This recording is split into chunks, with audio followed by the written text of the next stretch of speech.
Introduction. Hello friends, here you see some fruits are kept on the table. We have 5 mangoes, 3 apples and 2 pineapples. Describing in this manner is called data representation. Suppose you want to know the runs your favorite cricketer scored in last World Cup final. How will you know that? You have to look at the scorebook. The scorebook has all these data. Data handling is all about keeping the information safe.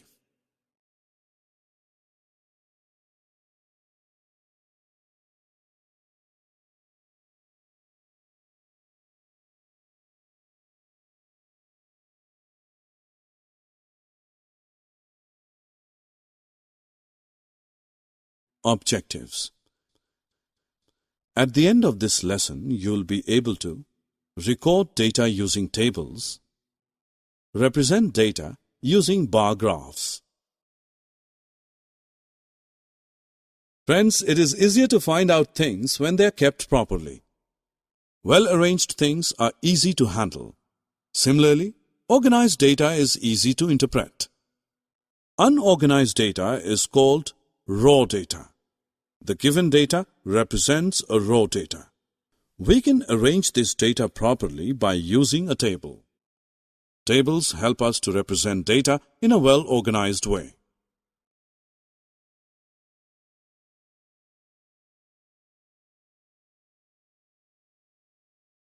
Now let's do an activity.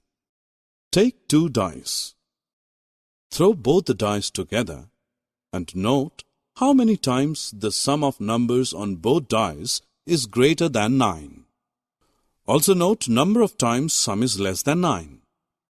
Do this activity for 20 times and mark in the table each time. So we see that marking helps us to record data. These are called tally marks.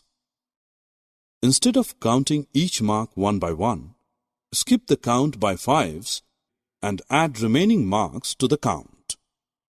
This makes counting quick.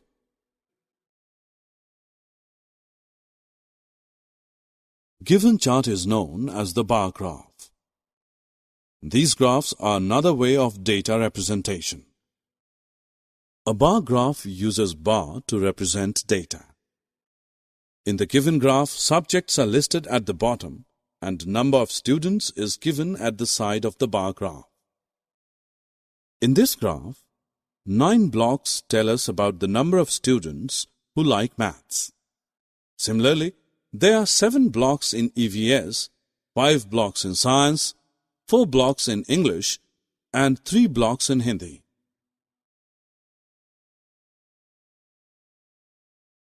Summary. Let us summarize what we have learned. Unorganized data is called raw data.